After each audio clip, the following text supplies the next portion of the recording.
Hey guys, welcome back to the channel. And if you're new to the channel, we want to say hello to you too. But guys, it's been a few days since we put out a video, but we've been busy here on the homestead. We've had several projects going on that we're eager to tell you about, so we're putting together a few videos that we'll have stringing out over the next few days. But hang on till after the break. I'll show you what we've been up to.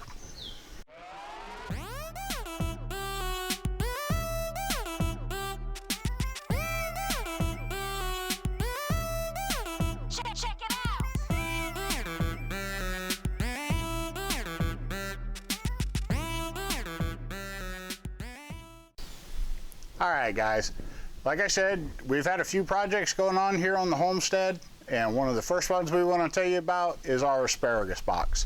Now this is the asparagus box we built the other day, and there's a video on that in the gardening playlist, but it's also the same asparagus box that got dislodged out of place in the flooding video. So you guys can check those videos out for yourselves, but for today we got to get that asparagus box put back where it was. We're going to get it staked down.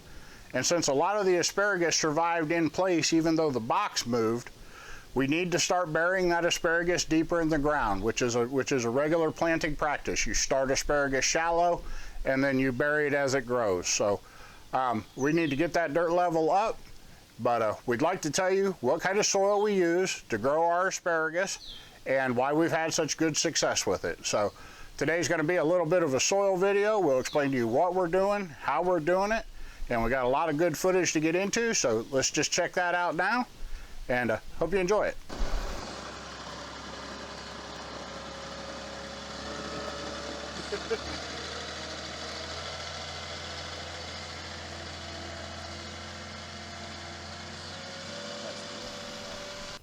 Alright guys, we got the sweet potato bed finished up, and that'll be in the other video. Probably have a link to that somewhere in this one, but we're still tearing into this pile that Lowe's delivered to us, and our next project is going to be to fix the asparagus bed.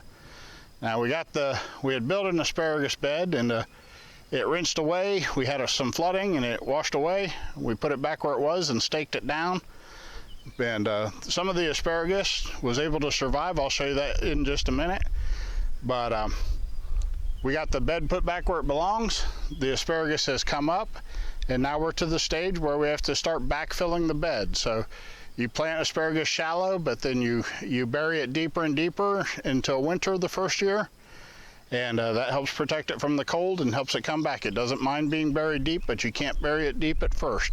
So we're going to go ahead, we'll get this soil moved around, we'll get it sorted out what's going into that project. We'll explain that soil mixture to you when we get to it, but that'd probably be a great idea. Let's just get to it. Alright guys, we're over here at the asparagus bed, and we've got it back in place and it's been staked down. Now what we've done is we've gone ahead and we've removed the straw that was over the asparagus, and hopefully you can see there's some wispy green asparagus coming up in there. It's in both beds pretty good.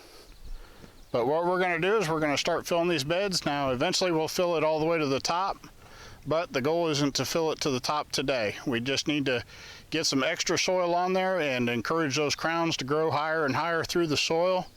So we're going to start with some really loose peat moss, and then we're going to give them a little bit of nutrition with this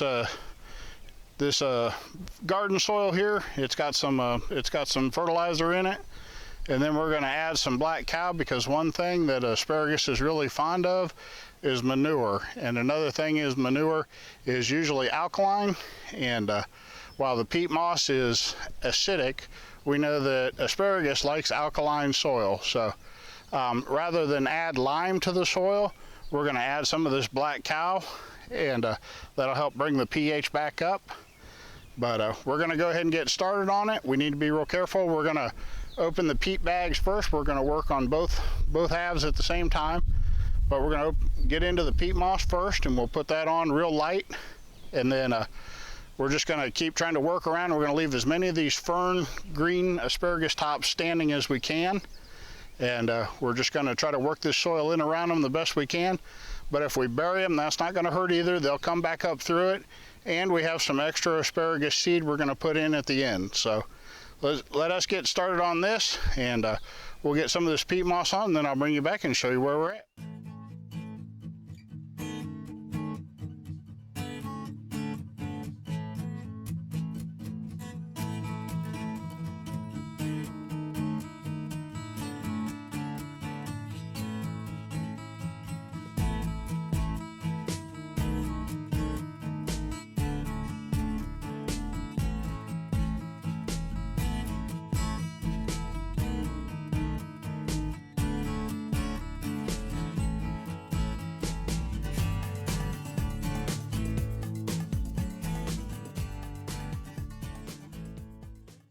All right, guys, we've got the garden soil spread now on top of the peat, and we're just now getting started putting the black cow in.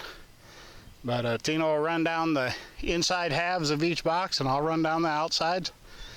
But we'll get this black cow put on, and then we got a few seeds we need to plant, and then we're going to get it fertilized, and we're going to call this a job.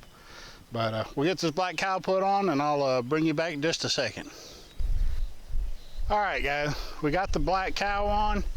Got a good layer of it on there. Now you can really see the plant standing out against that dark soil. But that's how many we have left after the whole flooding debacle. But we're going to go ahead and put some more seeds in here. We'll get this planted up. We'll get some fertilizer on it, and I'll bring you back for one last look.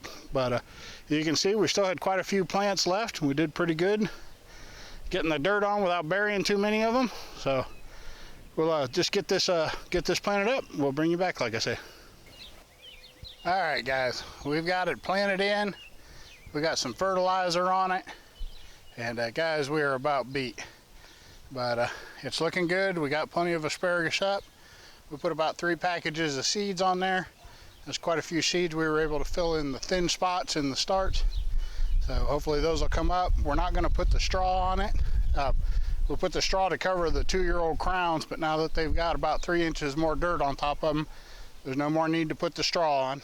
But we'll probably put it around the bed to keep the weeds down. But for right now, I think Tina and I are headed to the house. You done? I'm done. All right. She says she's done. I'm done too. All right, guys, I'll head up to the porch. Wish you guys well, and thank you for watching. All right, guys, that's about going to wrap it up for today's video. We had a good time putting the asparagus box back together. We hope you guys learned a little bit. We like to keep that soil nice and loose. That asparagus can come up through quite a bit of soil, but when it's young, you don't want to bury it too deep. So we got some nice loose soil in there. It's good and fertile. And that asparagus box, just the crowns that are in there, can last 15 to 20 years. And over those 15 to 20 years, the asparagus will continue to seed itself. We let it go to fern each fall, and then it starts producing seed. We let those seeds fall into the bed. We don't make any effort to keep the new seeds out of the bed. I know some people do, but we let them go ahead and fall in the bed. And they start new asparagus crowns, and they will continuously seed itself and die in a cycle, so that bed will just continuously produce asparagus long into the future, long after Tina and I are gone. So it's a good investment. We've had a lot of people ask about it. We have roughly now, with having to buy the soil to raise the level, we have roughly now about $250 in the asparagus bed. Like I said, it's an investment over the next 15 years. We won't have to put much more into it. Asparagus do like alkaline soil, so we'll have to add some lime here and there, and as the soil settles, we'll probably add a little bit of dirt. But I wouldn't imagine the entire project ever going above $300. So that's about what we have in it. It's a permaculture kind of thing. It'll always be here for us. 2 4x8 beds will give us enough asparagus that we can our other asparagus beds where we have the strawberries now. Our other asparagus beds were just too small. Tina and I both like to eat asparagus raw, and they were only producing 6 or 8 heads a day, which means Tina and I would just walk by the beds and pick them and eat them. So they never produced enough really to get it into the house and work with it. So we look forward to these beds here in a couple, 3 years. We'll follow them along with you guys, but we look forward to having enough asparagus so we can do some canning videos and some cooking videos and show you guys some of that too. But in short, we're really just looking forward to having enough asparagus to do anything with. So we appreciate your time in watching the video. We hope you enjoyed it. We hope you enjoyed the channel. If you do, please hit the subscribe button. Down next to the subscribe button is a bell. If you'll hit that bell, that'll send you a notification whenever we release a new video. That's a great way to keep up with the channel. But we hope you'll give the video a thumbs up.